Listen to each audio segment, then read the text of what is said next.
son-in-law was in Ottawa yesterday at the Remembrance Day services, and I'm just reminded that at 17, in the middle of trouble, he signed up to join the army. He ends up in Afghanistan as a tank gunner. And I want to suggest to you that the view, through the viewfinder of a Leopard 2 tank, is much different than probably what you saw when you got up this morning. And he comes home and he's a different person. Maybe better, maybe not better. And so God, in His great wisdom, decides to take this tough little tank gunner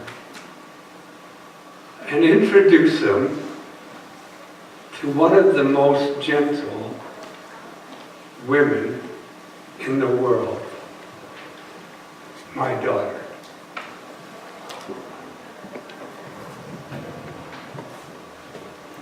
There is an answer for sacrifice. There is an answer for the pain and the suffering that sacrifice brings. And it's love.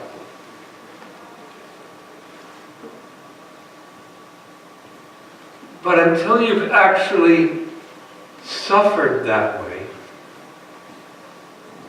until you've actually surrendered yourself into the process of giving all and paying the price,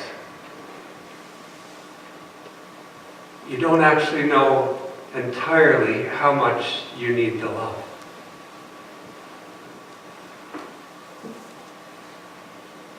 It's a cool place to be, but it's a terrible place to be at the same time.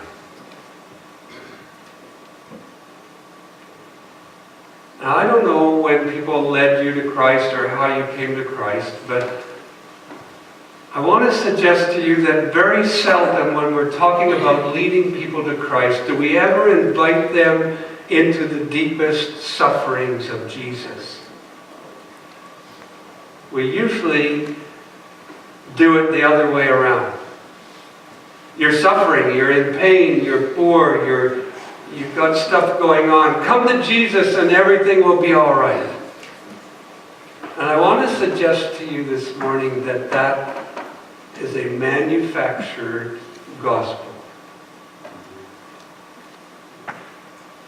Now, I'm not saying that Jesus doesn't answer prayers and heal and bring hope and transform life. I'm not saying that. I'm just saying that nowhere in the Bible, on this side of the grave, is there ever an equation where the gospel equals everything is completely all right.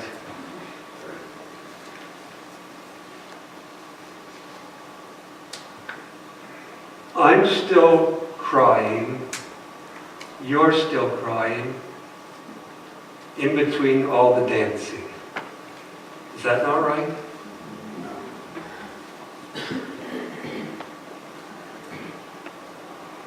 But I want to give you a very brief message this morning that may change how you see all this.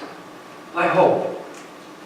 I'm one of a unique few that see this passage this way, but because I'm not alone, and it's not like a Lone Ranger message, that Rusty invented something, I'm reassured that God is bringing to mind truth in Scripture that we may have missed in the comfort years of the church.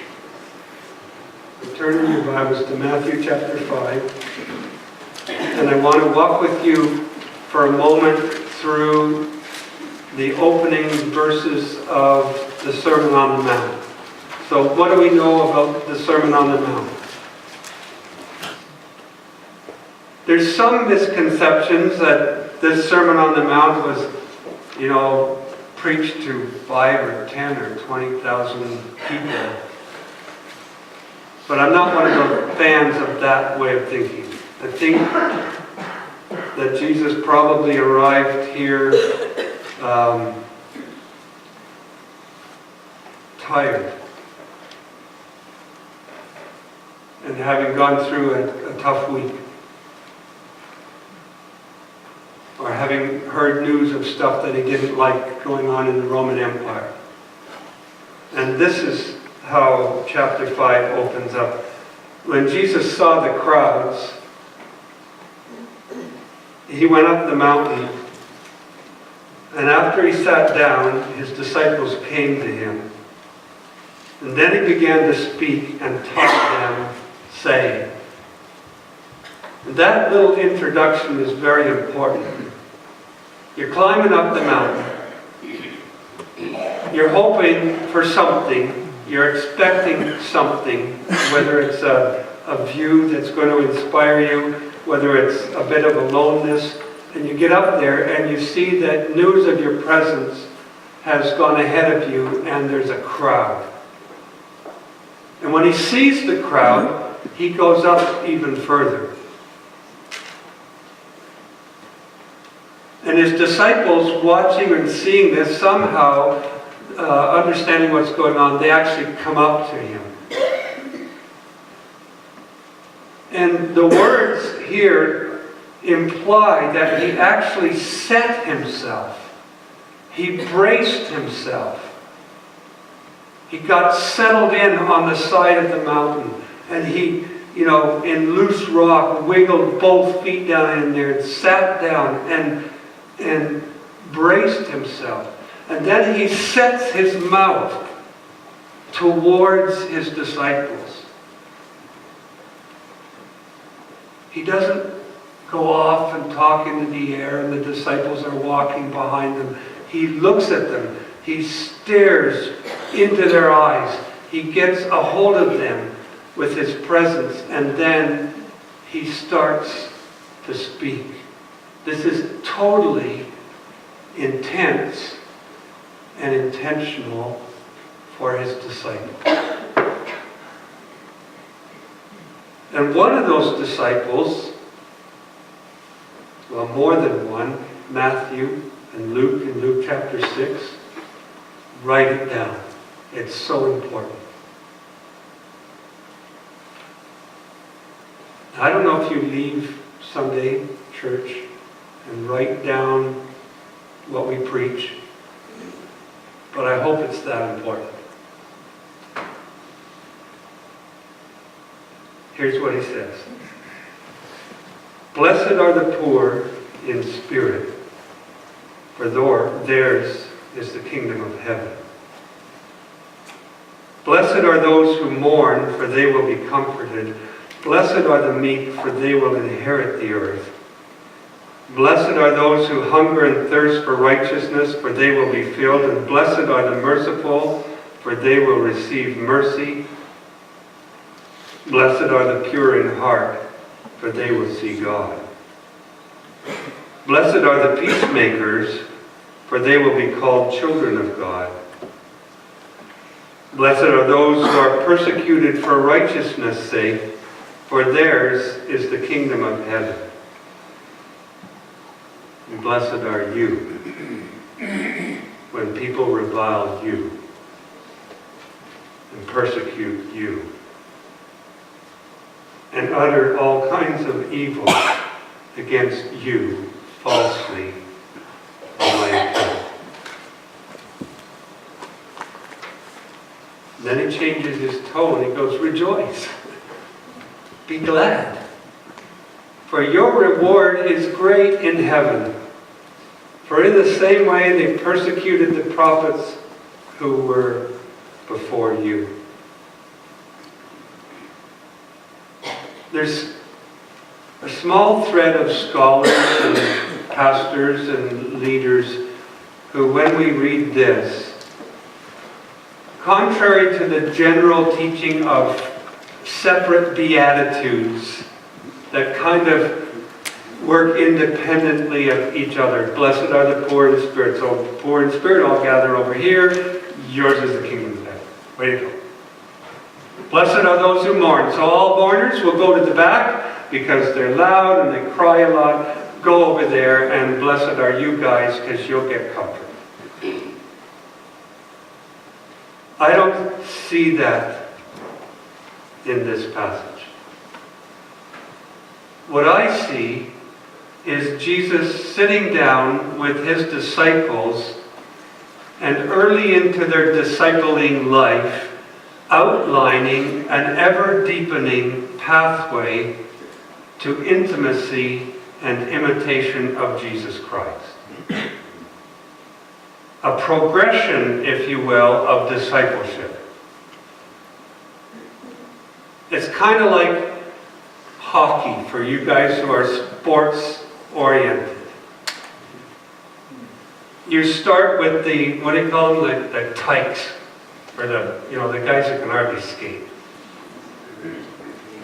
Blessed are the, what is it, midgets? Timbits.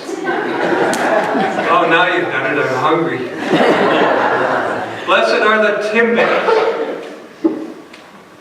Because when they fall and they cry, we'll help them up and the game is theirs. Blessed are the, what are you, like Boston cream donuts? Like, what's the next one in? So you get the idea, right?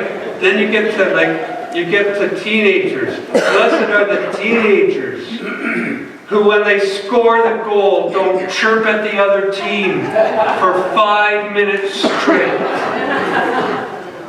And they have a humble heart because they know how to play the game. Blessed are the pros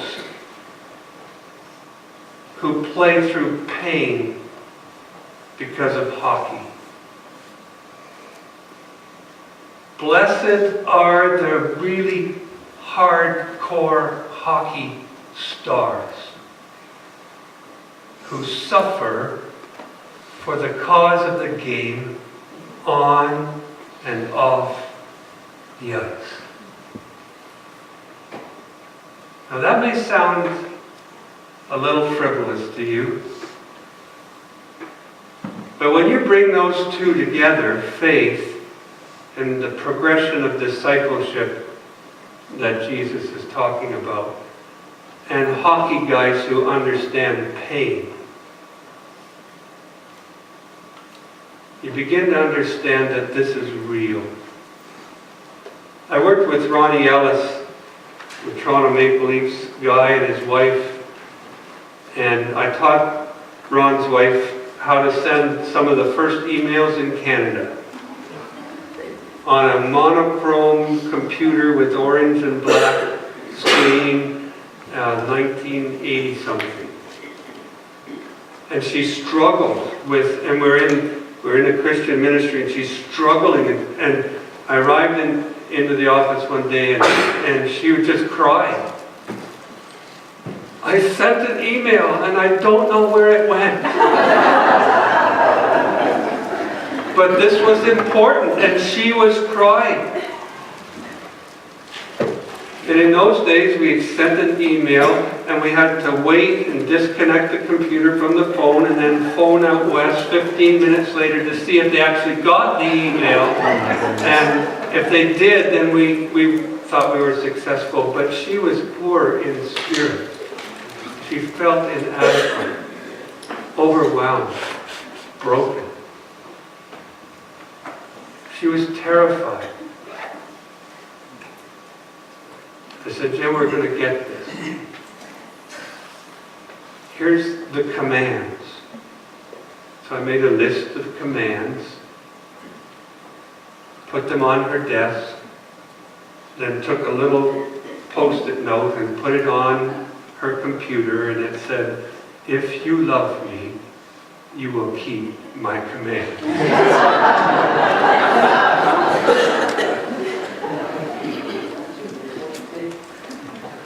But Ron struggled. It wasn't just emails. He was hurting so badly from the game that he took painkillers and stuff, and he was struggling. He was poor in spirit. He needed to know that he could walk out of that poor in spirit place and have somewhere to go. And we started to work and say, yeah, you walk out of poor in spirit to mourning. Then you walk out of mourning to keeping your strength under control, meekness. Then you walk out of that self-control difficulty and you walk right into hungering for thirst and righteousness. How many of you, when you got up this morning, felt a deep thirst for righteousness? There's a saying that says, the more a man comes to know Christ intimately and sheds sin, the purer he gets, the more he mourns about the remaining sin in his life.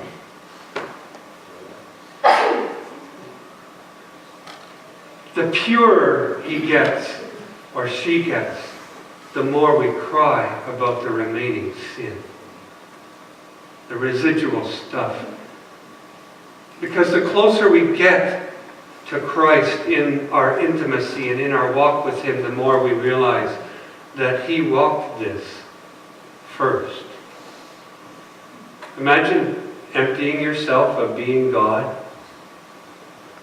being born as a baby, God, man, and so poor in spirit. If you can imagine God understanding us to that extent that He cannot be everywhere at once, all of a sudden.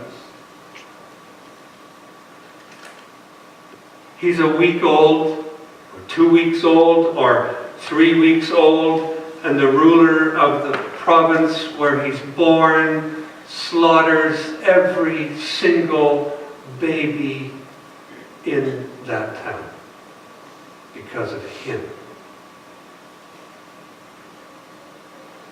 Blessed are the poor in spirit, because they'll inherit the earth. Blessed are those who mourn, because they'll get comfort. Now this is a tough one for me, because I got up this morning and I'm going to preach this, and I don't have it all together. What do you do? Where do you start? And you're tempted to try and go, okay, I'm right here. Right, lower list, down in the lower, like the last third. I'm not. Some days I start all over, poor in spirit, mourning the residual sin in my life. But the fun thing is, by the end of the day, I can find places to suffer for the cause of righteousness. Try this on the 401 or on the highway. Don't speed. Don't speed. For the cause of righteousness, do what the law says.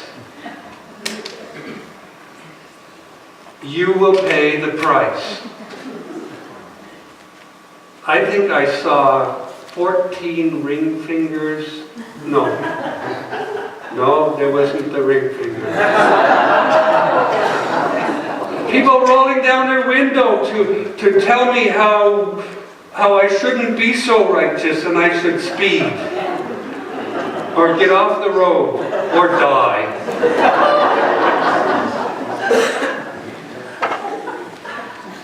I thought that was that's getting pretty deep into our Christian walk, isn't it?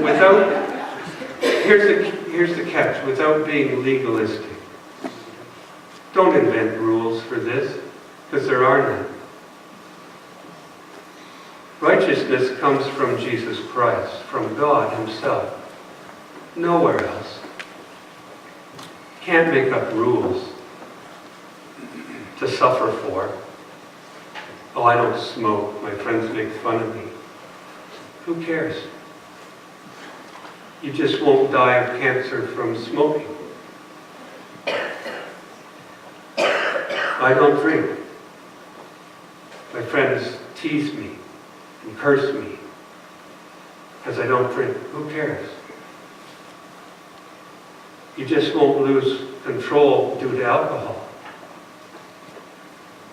But go back a few steps. Blessed are the meek, the ones who actually control their strength. Did you know that some people cultivate anger because it makes you stronger? Did you know that? And you might be one of them. I got up in the morning, I was tired, I didn't know what to do, and then I looked around, I just started to get angry about all the things I need to get done, and then I started to work, and then I had energy, and then away I go, and I'm doing this. But as you're doing it, you're leaving behind a wake of death and separation and anger and pain. He says, keep your strength under control. For some of us, that might be harder to do. But we are being persecuted even as we speak because we sit on the side of righteousness. But I want to, this morning, invite you to the deepest walk of discipleship beyond that.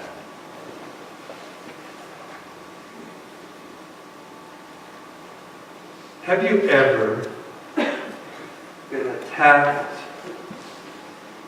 because of Jesus Christ? Verbally, physically. You may not know this about me, but I used to be the attacker.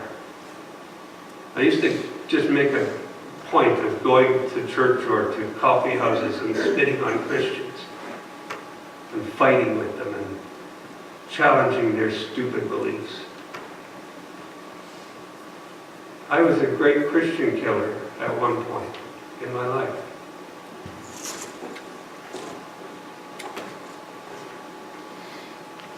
Something happened. Somebody one day decided that they didn't want to run away. They actually stayed within the violence and loved me.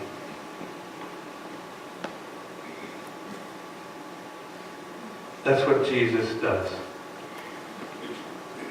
He didn't run away from the world. He didn't exit the violence. He didn't hide away from suffering. One of the worst things we can do in the church, and there are those who disagree maybe. If God is disciplining someone, and they're in a bit of trouble, like Job, one of the worst things we can do is go in and try and alleviate their suffering prematurely and short-circuit the entire purpose of what God is doing in those circumstances.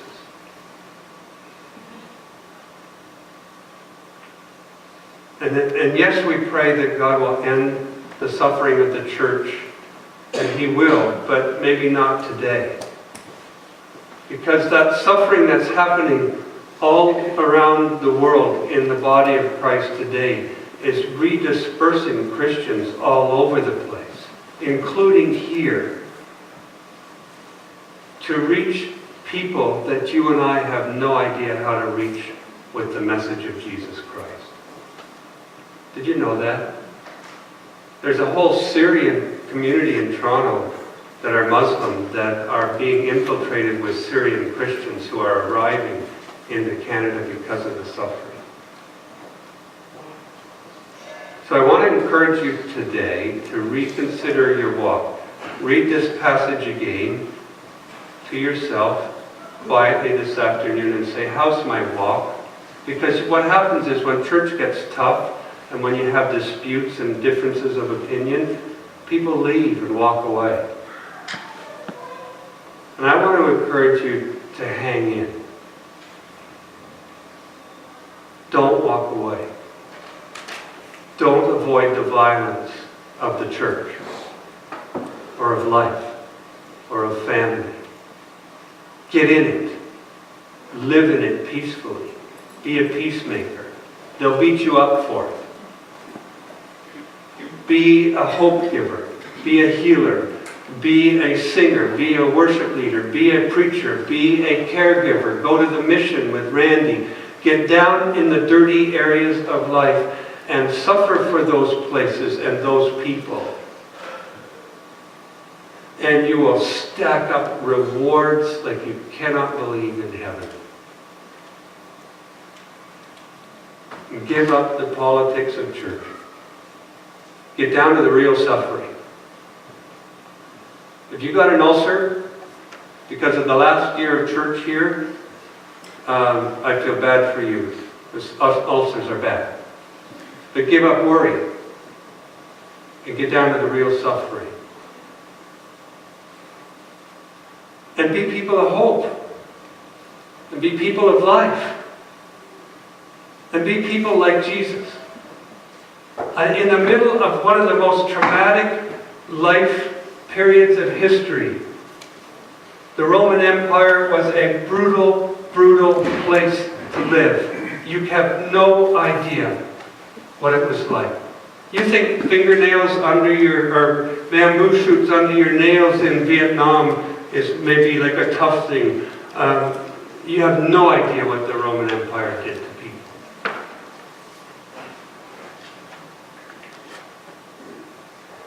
The disciples heard the message, by the way. Peter goes to Rome. Tradition says he was crucified in Rome. He felt too overwhelmed by the reality to be crucified like Christ, and he asked to be crucified upside down. His buddy Paul, that they fought about politics of church for years and years and years. One time they didn't even speak to each other for 13 years. His buddy Paul and Peter, Paul comes along and is beheaded in Rome for Christ. Each and every one of the disciples in their own way, one for rebellion, by the way, rejects Christ, wants to build another kingdom, and suffers a terrible fate. Judas Iscariot. The guy who replaces him comes into they have pulled straws or whatever they do, and they elect a guy to come in and replace him. You know, and you think, I'm going to replace that bum who was just so wrapped up in politics that he ignored Christ, and he wrecked the whole thing. I'm going to replace him and be a great disciple. You know where he ends up? Stabbed to death.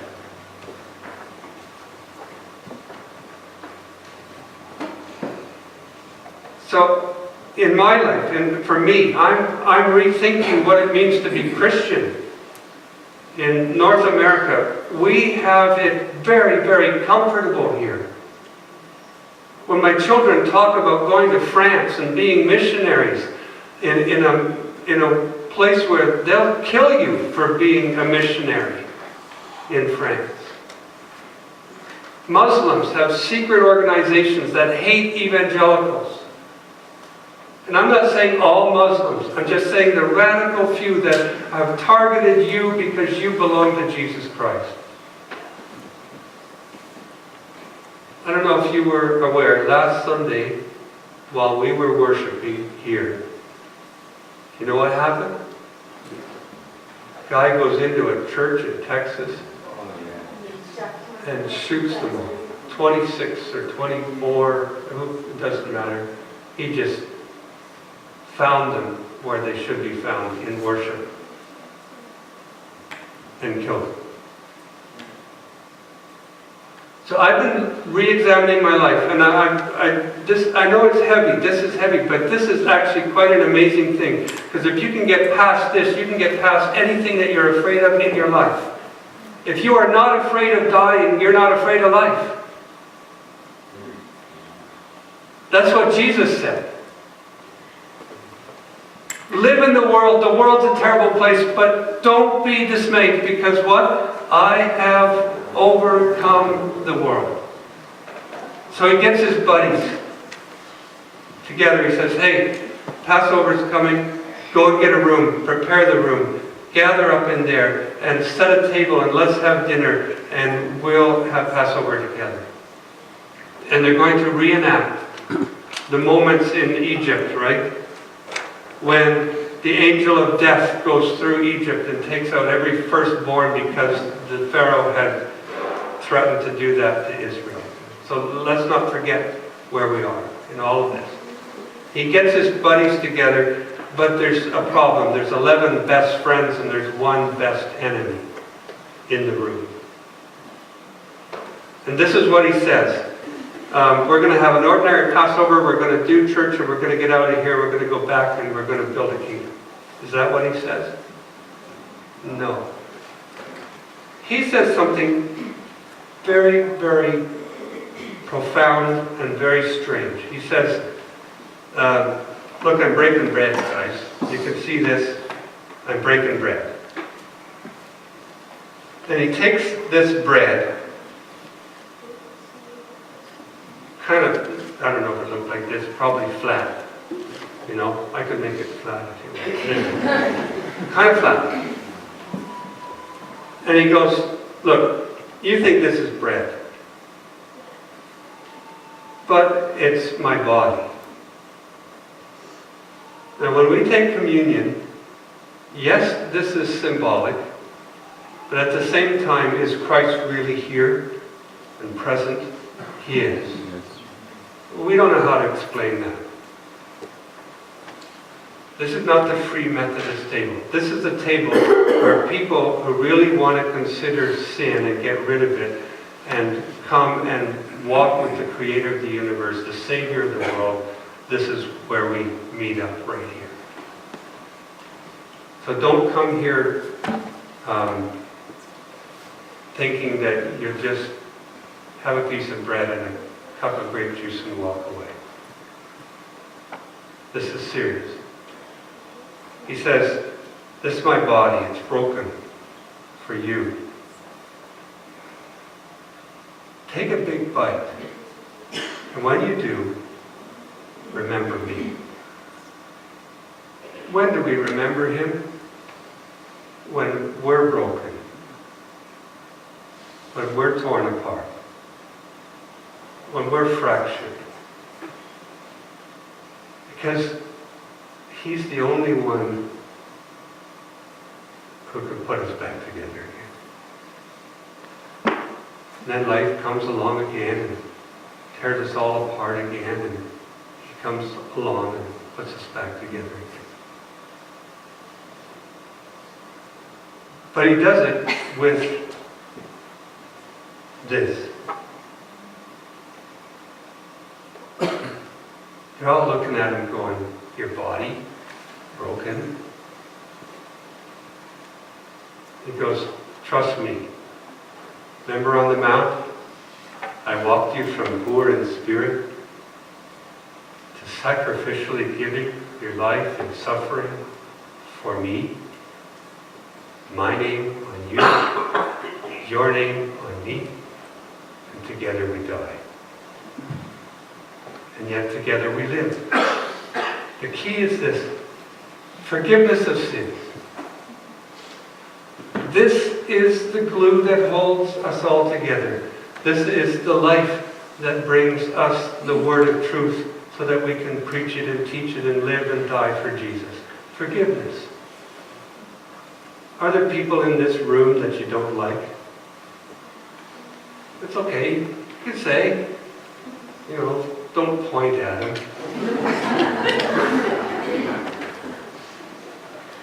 Forgive them. This is my blood shed for you for the forgiveness of sins. Forgive them.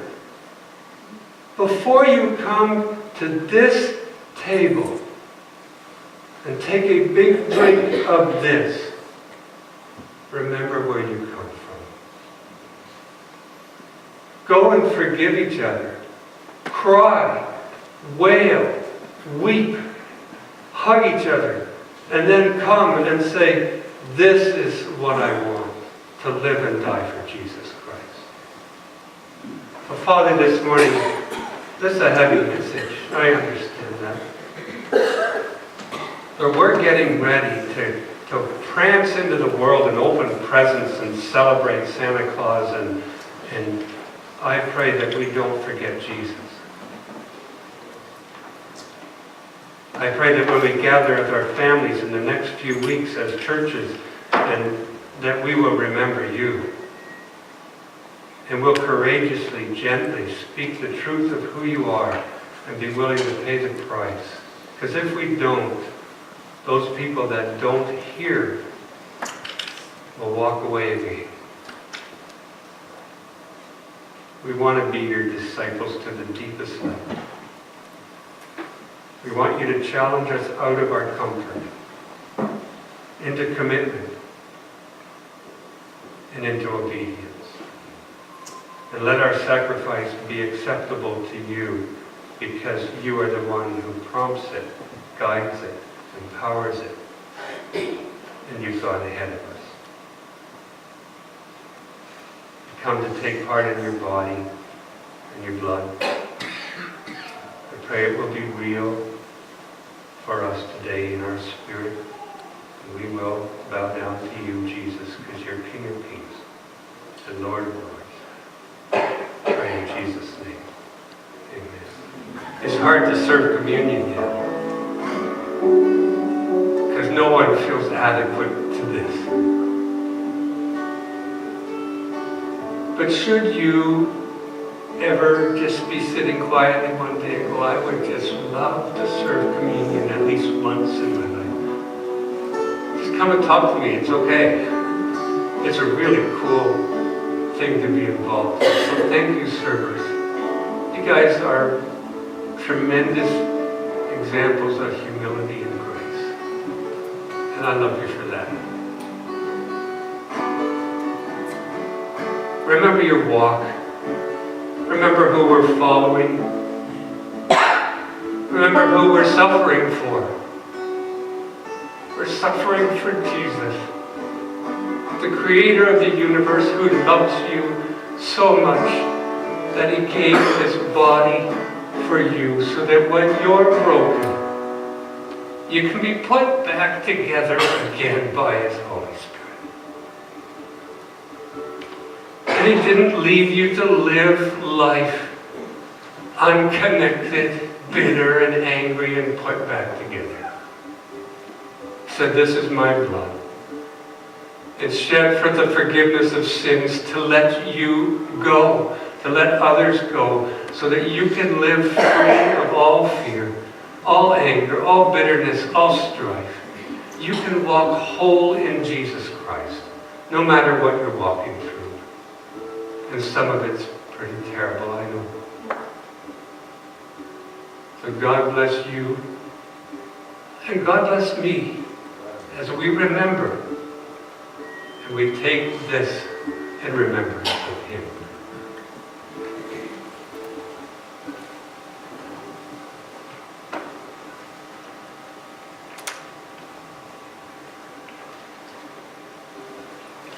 I know we've gone through the Halloween thing, and it's a dark season in the world these days, lots of occult and everything going on. But can I just give you something to take home and investigate? We may have forgotten that all of this leads to something really, really cool. The Bible tells us when Jesus died, the moment he gave up his spirit, there was an earthquake outside Jerusalem. And the graves were thrown open. And guys who had been dead a long time, who loved God, were kind of chucked out. It says they got up and they went into town and they hung around for a few days, for a week or two. Can you imagine? Hi, it's Uncle Leo. I came for lunch.